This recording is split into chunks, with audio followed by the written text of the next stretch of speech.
Guys, masih inget dong dengan olahan lobster yang sempat viral? Yuhu, bener banget guys, bakso lobster. Di kalangan netizen ibu kota, bakso lobster memang sempat menjadi perbincangan. Bayangin aja say, lobster yang dikenal sebagai salah satu olahan mewah kini dibalut dengan bakso yang harganya pun terbilang murse, yaitu mulai dari 40.000 aja per porsinya. Buktinya guys, Genki aja nggak mau ketinggalan. Duh, baik-baik Genki, nanti kena kolesterol. Hahaha. Selain bakso lobster, sekarang ada juga olahan lobster yang dibuat dengan menu yang super duper enak. Namanya lobster mentai. Wadidaw, roman-romannya lobster masih tetap merajai perkulineran guys. Hahaha. Lobster mentai merupakan olahan lobster yang disajikan dengan nasi dan saus mentai. Masalah rasa, jangan ditanya. Pokoknya buktiin aja sendiri.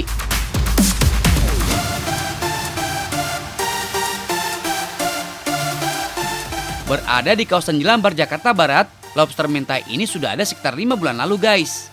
Lobster-lobster ini didatangkan langsung dari sejumlah wilayah di Indonesia, seperti selatan Pulau Jawa, Lombok, hingga NTT. Proses pengolahan lobster mentai ini cukup simpel guys, tapi memang butuh skill khusus dalam meracik bumbu. Mentai atau mentaiko adalah makanan Jepang yang berisi telur ikan dengan bumbu lada. Biasanya mentai dibuat dengan sentuhan daging ikan. Siapkan sejumlah lobster segar guys, kemudian rebus hingga matang. Mengolah lobster memang susah-susah gampang loh. Untuk menghasilkan tekstur daging yang lembut dan kenyal, pastikan kondisi lobster masih hidup saat diolah. Proses merebus lobster yang terlalu lama bisa membuat lobster berubah rasa. Daging lobster yang manis menjadi berkurang. Guys, lobster saat ini memang dianggap sebagai salah satu makanan yang super duper mahal. Padahal, pada abad pertengahan di Eropa, lobster adalah makanan bagi orang tidak mampu guys. Lobster juga dianggap sebagai obat. Bagian tubuhnya ditumbuk dan digunakan untuk membantu penyembuhan batu ginjal. Namun pada tahun 1800-an semuanya berubah. Lobster banyak diolah di sejumlah restoran mewah dan banyak diburu masyarakat perkotaan. Setelah sekitar 7 menit direbus, angkat lobster dan rendam dengan es batu. Ini juga mempengaruhi tingkat kematangan lobster guys. Jika setelah direbus, lobster dibiarkan dalam keadaan panas, akan membuat daging lobster terlalu lembek. Siapkan juga saus mentainya ya guys. Saus mentai terdiri dari campuran telur ikan, mayones, dan bumbu lainnya. Aduk terus hingga mengental. Sementara lobster direndam dengan es batu, siapkan bahan pelengkap lainnya, seperti jagung, telur ikan atau tobeko, lada, dan lainnya. Lobster yang udah direndam dengan air es, kemudian dibersihkan. Buang bagian cangkang lobster. Bersihkan bagian dalam daging lobster, lalu potong menjadi beberapa bagian. Olahan mentai kurang lengkap tanpa adanya nasi guys. Jenis nasi yang digunakan yaitu dari beras Jepang atau dikenal dengan kukoho. Nasi untuk mentai biasanya sudah dicampur dengan bumbu khusus yaitu onori. Okidoki, kalau semuanya udah siap, kita masuk ke proses penyajian. Tata nasi di dalam aluminium foil, campurkan jagung dan padatkan. Siram dengan saus mentai, taburi bubuk bonori dan tambahkan tobeko. Terakhir, tata daging lobster di atasnya. Biar rasa lobster mentainya makin nikmat, torch hingga daging mentai kecoklatan. Anyway, daging lobster memiliki campuran rasa manis dan gurih. Teksturnya yang lembut, berpadu dengan saus mentai, bener-bener bikin nagih. Lobster mentai ini paling enak dinikmati selagi panas. Oh ya guys, selain lobster, setidaknya ada 6 jenis mentai lainnya, seperti salmon mentai dan taco mentai ini.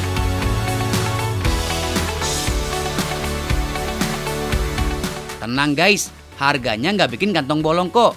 Satu porsi mentai ini dibanderol mulai dari Rp25.000 sampai dengan Rp85.000 aja. Mursida Bambang kan?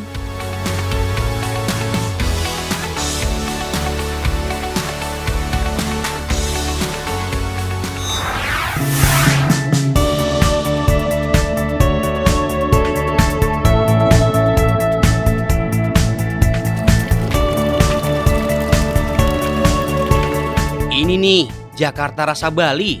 Walaupun ada di Jakarta, auranya Bali Bingo ya guys. Mulai dari interiornya sampai makanannya.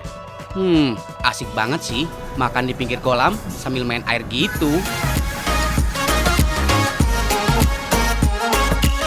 Minumnya es buah, makannya salad, Beuh. Bukan deh. Ini bukan salad guys, tapi lawar sayur. Hahaha. Namanya juga Resto Bali, tentu kulinernya khas Bali dong. Kalau ngomongin kuliner Nusantara, emang beragam banget ya guys. Nasi campurnya aja beda-beda di setiap daerah. Sebut aja nasi langgi kuning khas Solo. Ada nasi ulam khas Betawi, dan tentunya nasi campur Bali. Tahu nggak sih, apa yang membedakan nasi campur Bali dengan nasi campur daerah lain? Itu dia guys pembedanya, yaitu basi genep yang harus ada di hampir setiap masakan Bali. Pada dasarnya, isian nasi campur Bali bisa macam-macam ya guys. Kali ini terdiri dari nasi putih, sate plecing sapi, tum nangka, ayam besisit, kuah jukut nangka, kacang panjang, dan kacang goreng, kulit ayam, sambal mata, dan sambal embeh. Ngomongin sambal, Indonesia juga punya banyak banget jenis sambal. Nih sedikit diantaranya, ada sambal terasi, sambal tomat, sambal ijo, sambal embeh khas Bali yang terbuat dari bawang merah goreng, cabai rawit, dan taburan terasi. Terakhir, ada sambal matah.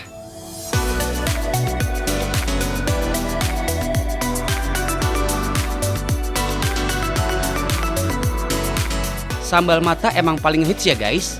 Banyak banget penggemarnya, karena rasanya yang segar dan nagih. Kalau gitu kita langsung bikin aja yuk, bareng Chef Danang. Ini nih bahan-bahannya. Ada bawang merah, cabai rawit, air kelapa muda, terasi, dan tentunya jeruk limau untuk rasa segar di mulut. Setelah bawang merah dan cabai rawit direjang halus, tinggal dicampur aja guys. Lanjut ya, untuk salad khas Bali, kita juga punya nih tipat santok. Tipat dalam bahasa Bali artinya ketupat, santok adalah ulek. Tipat santok berarti ketupat dengan bumbu ulek. Di Bali sendiri, tipat santok merupakan kategori street food. Nah, kalau makanan kerajaan yang selalu hadir saat perayaan tertentu, namanya apa ya guys? Ya, lawar sayur tadi. Kita intip yuk cara pembuatannya. Bahannya terdiri dari sayur nangka dan kacang panjang yang udah dicincang dan direbus. Selanjutnya ada bawang merah goreng, bawang putih goreng, cabai rawit cincang. Bumbunya udah pasti harus ada basi genep, alias bumbu genap, terasi, penyedap rasa, seledri, dan jeruk limau. Cara masaknya gampang banget guys. Campur aja semuanya sampai rata, terus tinggal disiram jeruk. Jadi deh. Last but not least, es buah Bali untuk menyegarkan harimu. Hahaha. Widih, warna-warni, seindah warna hatiku padamu ya guys. Semua kuliner udah siap disantap, tapi jangan lupa minuman khas Bali. Ini dia, teh baas alias teh beras merah. Udah siap makan? Yuk, kita mulai dengan yang pedas-pedas. Siram dulu sambal matanya di atas ikan bawal. Perpaduan rasanya ini loh guys, kesegaran dari bawang merah, pedasnya cabai rawit, dan asamnya jeruk. Duh, wangi-wangi gimana gitu.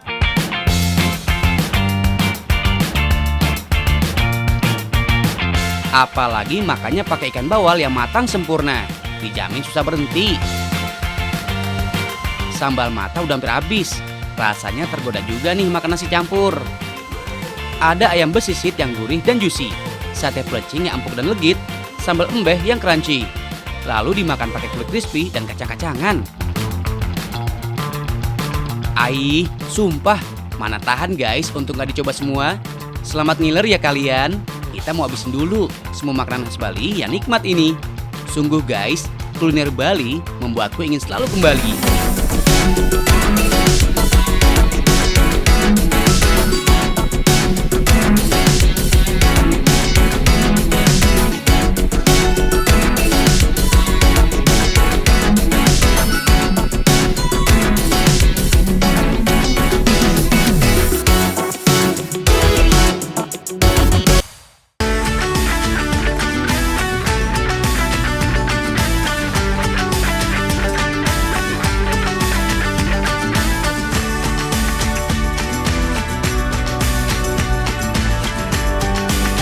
Guys, ini nih yang diomongin dari tadi, lemper. Hahaha. Lemper yang udah eksis dari tahun 1970 ini bisa kalian temui di stasiun MRT Fatmawati, Jakarta Selatan nih guys. Penasaran apa yang bikin lemper ini istimewa? Kuy, ke rumah produksinya langsung guys.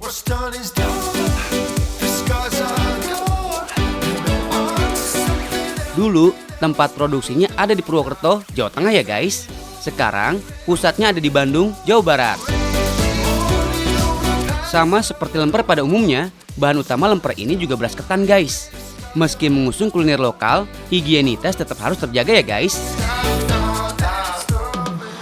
So, beras ketan kudu dicuci bersih, baru deh rendam semalaman biar pulen.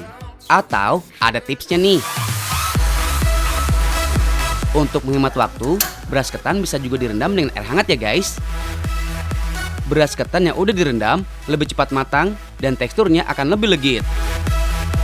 Nah, biar rasa ketannya nanti nggak hambar, harus dimasak dengan santan kental yang udah diberi sedikit garam. Baru deh kukus selama kurang lebih 1 jam. Pas masih panas-panasnya, harus langsung dicetak nih guys. Soalnya kalau udah dingin, nasi ketannya akan kering. Oh ya guys, kalian ada yang lagi diet nggak nih? Mengonsumsi ketan ternyata bisa jadi salah satu alternatif pengganti nasi. Tapi, indeks glikemi ketan lebih tinggi dibanding beras biasa nih guys. Maksudnya, karbohidrat di dalam ketan lebih mudah diserap tubuh, sehingga produksi gula darah di dalam tubuh juga meningkat. Makanya, penderita diabetes sangat dibatasi mengkonsumsi ketan ya guys.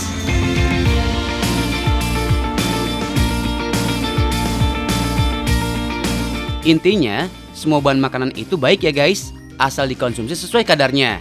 Kan kalau berlebihan mah, semua juga nggak bagus. Bahkan cinta yang berlebihan juga kurang menantang kan ya? Oh ya guys, tahu nggak sih kenapa ketan lebih lengket? Ternyata karena kandungan amilopektin pada ketan lebih tinggi dibanding amilosanya nih. Itulah sebabnya ketan lebih lengket pas udah matang dibanding beras biasa. Kayak aku padamu, yang sayangnya setinggi amilopektin, bikin lengket. Guys, ini nih yang bikin istimewa. Lemper Purnama punya 8 varian isi nih. Kalau lemper biasa kan paling isi ayam original. Nah, kalau lemper yang ini ada rasa yang pedas, tuna rica, kari, bumbu Bali, sampai ketan gurih. Semua diolah langsung dari pusatnya di Bandung sana guys. Tahu nggak sih, dalam filosofi Jawa, ketan yang lengket juga melambangkan eratnya persaudaraan tuh. Sebelum lemper diisi dengan olahan ayam atau daging, seperti sekarang, lemper diisi dengan serundeng atau kelapa muda sangrai yang dibumbui. Kuliner yang mengusung kearifan lokal ini ternyata punya filosofi yang dalam banget. Kira-kira ini dalam bahasa Jawa, yang dilem hatimu, ojo memper, yang artinya jangan merasa sombong saat dipuji dan selalu rendah hati. Akur ya guys.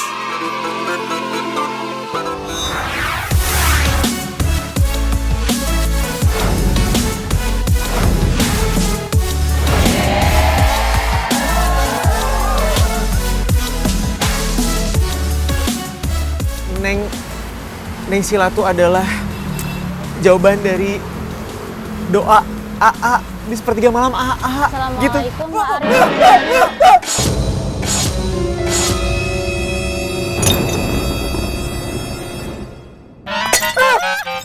Ya ampun, pas bunganya nggak apa-apa. Ya ampun, Pak Aryo jangan sedih ya. Aduh. Jangan dipegang.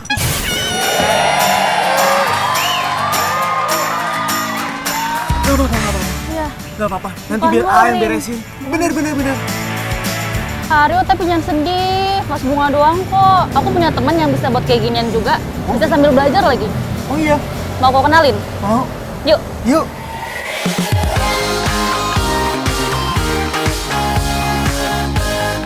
Sabar ya Kak Aryo, namanya juga usaha, harus tulus dan ikhlas demi membuktikan kesungguhan hati. Guys, Kak Aryo bakal ngajakin kita ke studio keramik yang ada di kawasan Petamburan, Jakarta Barat. Kerajinan keramik atau dikenal dengan pottery sudah melekat dengan masyarakat Indonesia, bahkan menjadi budaya yang tak terlepaskan. Tanah Kita Ceramics merupakan education center, kelas, dan workshop yang dibuat untuk generasi muda yang ingin mengenal lebih dalam tentang dunia keramik. Terdapat sejumlah clay day yang bisa kalian ikutin guys. Mulai dari belajar membuat kerajinan tahap awal, melukis keramik, dan lainnya.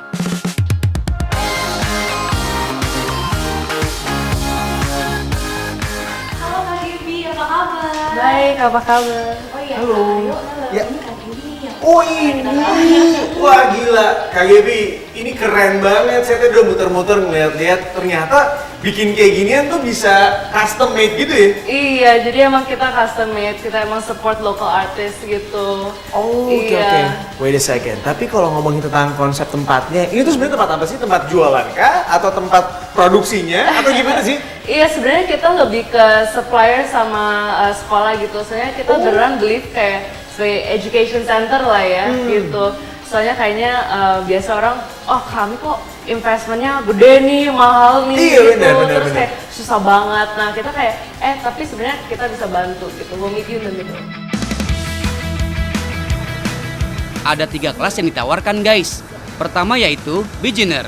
Untuk kelas beginner dimulai dari wheel throwing atau pembentukan dasar, hand building, dan painting. Kedua yaitu kelas intermediate yang mengajarkan tentang penggunaan tools dan pembentukan.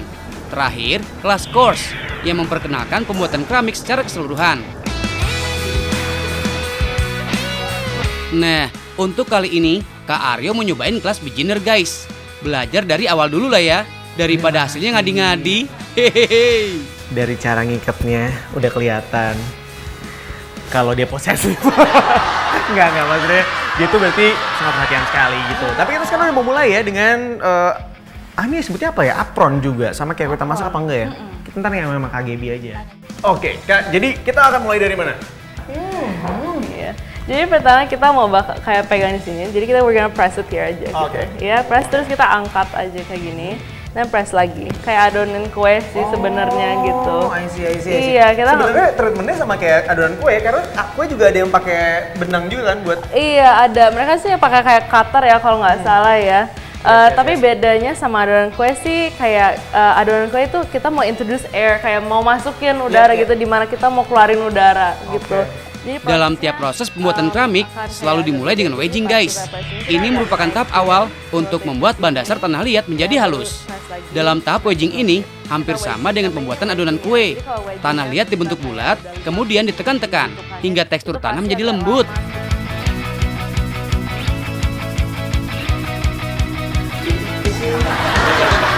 Setelah itu, lanjut dengan pembentukan. Siapkan tanah liat di atas meja putar. Basahi tangan dan tanah liat. Kemudian dilanjutkan dengan pembentukan dasar. Wow, ini sebenarnya teknologi masih konvensional ya, cara-caranya ya. Iya. Coba perbedaannya di pedalnya gitu. Jadi pedalnya kita bisa muter sendiri tanpa ya jadi nggak usah tinggalin kakinya di situ gitu. Jadi emang lebih gampang, dan biasanya di Indonesia itu si bandnya ini nggak bisa dicopotin, di mana sekarang kita juga bisa gitu.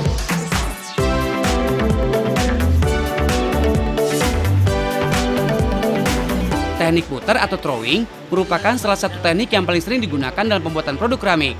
Cara melakukan teknik ini adalah dengan mengambil segumpal tanah liat, taruh di atas meja putar, tekan tanah liat dengan kedua tangan sambil diputar keliling. Ini rasanya aneh banget. Mohon maaf kalau dia yang bikin jadi bagus, kalau gue jadi kayak jamur ya. Terima kasih. Bentuk tanah liat sesuai yang diinginkan. Teknik putar umumnya menghasilkan benda berbentuk bulat dan silindris. Guys, sekilas antara kerajinan keramik dan gerabah hampir sama ya, yaitu sama-sama terbuat dari tanah liat. Bedanya, keramik memerlukan bahan campuran selain tanah liat pada akhir proses. Selain itu, keramik juga memerlukan teknik pembakaran tinggi dengan suhu mencapai 1400 derajat Celcius. Keramik juga memiliki tekstur keras dan kedap air. Sedangkan gerabah adalah tanah merah yang dibakar dengan teknik ala membuat bata dan genteng yang sederhana. Sifat gerabah mudah pecah dan menyerap air. Keramik yang udah terbentuk selanjutnya didiamkan selama beberapa jam. Proses ini untuk membuat keramik tidak mudah pecah sebelum pembakaran. Oke, ini udah selesai, tinggal kita taruh aja. Habis itu di pembakaran. Nah, tapi kalau ngomongin tentang perkembangan dari tanah liat itu sendiri, sebenarnya sudah ada sejak tahun 2500 sampai 1000 sebelum Masehi. Jauh banget tuh sebelum Masehi. Dan sebenarnya perkembangannya sendiri dipengaruhi oleh negara-negara di Asia Tenggara lainnya. Makanya mungkin kita bisa ngelihat ada beberapa hal yang mirip ya antara di Indonesia, kemudian di beberapa negara lainnya di Asia Tenggara, dari bentuk, dari pewarnaan, dan lain sebagainya. Taruh ya. Yeay, berhasil.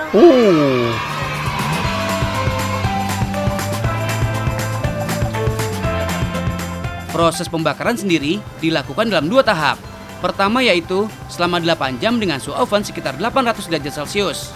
Sedangkan pembakaran kedua dilakukan selama 12 jam dengan suhu 1200 derajat Celcius.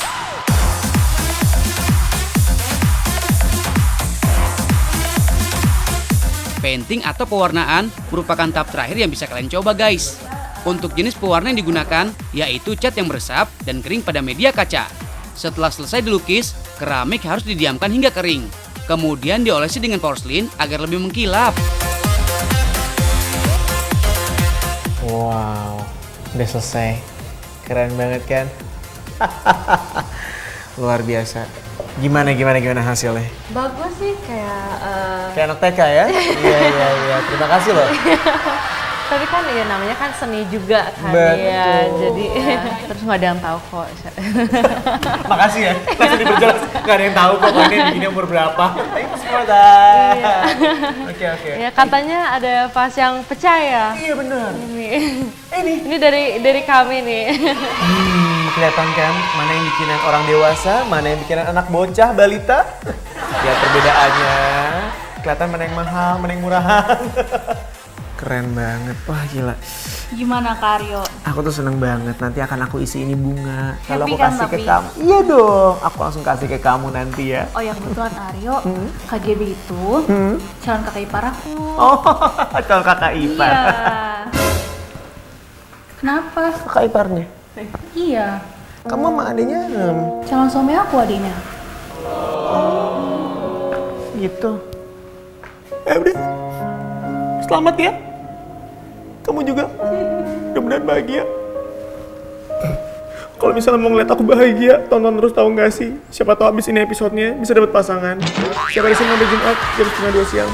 Cuma di mana? Trans 7. Nggak ada minum.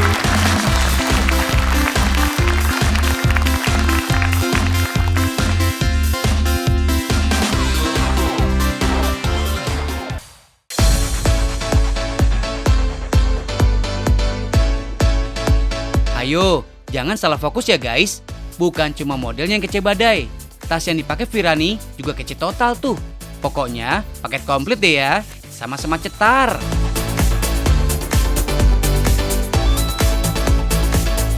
And now, langsung kepoin aja yuk proses bikinnya. Dari tangan kreatif Kanita, macem-macem desain tas sukses dirilis nih guys. Secara ada bakat di bidang fashion design, jadilah Kanita ngebangun label tas bernama Kokakuma. Yang paling spesial sih, desain dari waistbagnya ini guys. Karena punya desain yang unik, plus warna yang colorful. Untuk bikin satu waistbag aja, desain pola yang dibikin Kanita cukup simpel kok guys. Cuma butuh pola untuk badan tas dan juga kantong depannya. Just info aja nih guys, kain yang dipakai untuk bikin tas jenisnya kain kanvas. Kalian pada tahu nggak sih, kalau dulunya kain kanvas dibuat dari jerami dan cuma digunakan sebagai media lukis. Tapi sekarang, kanvas makin berinovasi guys. Nggak lagi dibuat dari jerami, tapi juga dibuat dari hasil modifikasi kapas ataupun linen. Gak heran nih, sekarang kanvas makin fleksibel, dipakai sebagai bahan dasar tas, sepatu, sampai pakaian. Khusus untuk membuat tas, kain kanvas dipilih Kanita karena bahan yang solid, gak gampang sobek, dan so pasti punya banyak varian warna. Apalagi warna-warna cerah kayak gini ya guys. Sifat kain kanvas yang agak keras dan kaku bikin mempermudah dalam proses penjahitan. Kalian tahu nggak sih, sebelum ngehits jadi produk fashion zaman now, waistbag atau tas pinggang lebih dulu dipakai sama para asisten rumah tangga di Prancis pada abad ke-15. Kalau di Prancis, sebutannya chatelaine. Karena dipakai sama para asisten rumah tangga, waistbagnya diisi sama macam-macam keperluan, kayak kunci, gunting, sama gembok. Tahun 80-90-an, waistbag juga sempat muncul sebagai produk fashion item guys. Kemudian pada tahun 2016 lalu, waistbag kembali booming di seluruh dunia. Mau cowok ataupun cewek, boleh banget guys pakai waistbag. And tada! Sejak rilis tahun 2018 lalu, produk waistbag Kanita emang udah punya tempat tersendiri di hati generasi milenial. Mulai dari desain sampai warna-warna yang eye-catching. 100% terinspirasi sama era 90s. Selain waistbag yang jadi produk jempolan, ada model-model lainnya loh guys. Ada sling bag, tote bag, sampai backpack. Kalau tasnya secamik ini, fix banget deh bikin penampilan Virani makin stylish. Cara pakainya pun fleksibel guys. bisa dilingkar di pinggang, atau biar lebih modis dan fashionable, selempangin aja di bahu. Nah, cara pakai tas kayak waist bag ini dijamin aman banget pas lagi ada di public area. Karena posisinya anti copet-copet club guys. Hahaha.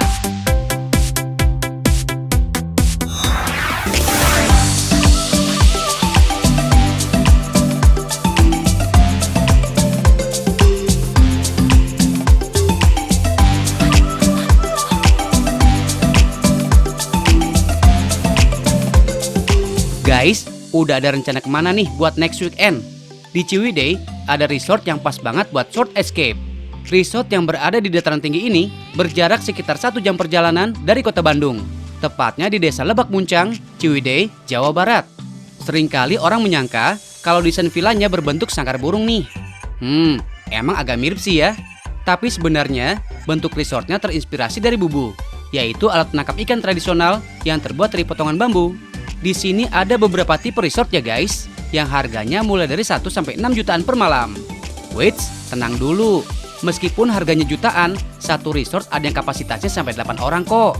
Jadi buat acara keluarga besar atau outing bareng teman kantor, pasti bisa banget. Malah bisa muat sampai 15 orang. Widih. BTW, kalian tahu nggak sih kenapa kalau udara lagi dingin, bawaannya jadi cepet lapar? Karena udara yang dingin memaksa badan kita untuk menyesuaikan dengan suhu tubuh guys. Untuk menyesuaikan suhu tubuh, pastinya butuh banyak energi. Makanya bawaannya jadi gampang lapar, biarpun kita nggak banyak gerak.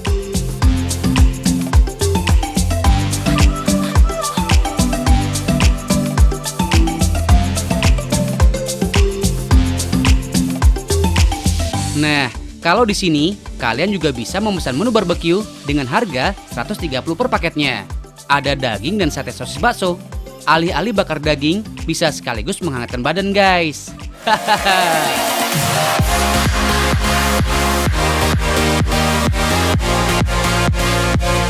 Biar nggak makin banyak pertanyaan, kita lihat-lihat kamarnya yuk.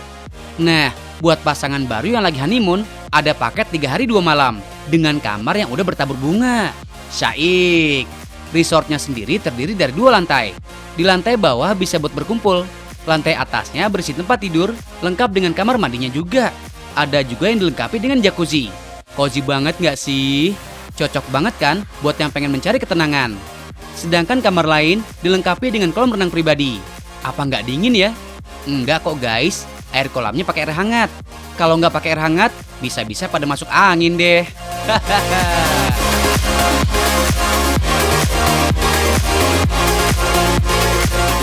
Kalian nggak cuma bisa berenang atau berendam aja, tapi bisa sarapan sambil berendam, alias floating breakfast. Tren sarapan di kolam renang memang udah lebih dulu populer di Bali ya guys. Keranjangnya terbuat dari plastik supaya bisa mengambang. Penataan makanan juga harus seimbang guys.